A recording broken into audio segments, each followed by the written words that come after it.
আসসালামু আলাইকুম। চট্টগ্রাম বন্দরের বহির্নোঙরে বাংলাদেশ শিপিং কর্পোরেশনের তেলবাহী জাহাজ এমটি বাংলা সড়ক গতকাল শুক্রবার দিবাগত রাত 12টা 50 মিনিটে আগুন লাগে।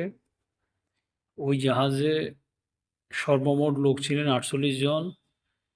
এর মধ্যে 46 জন লোককে বাংলাদেশ কোস্টগার্ড জীবিত উদ্ধার করে। বাকি 2 জন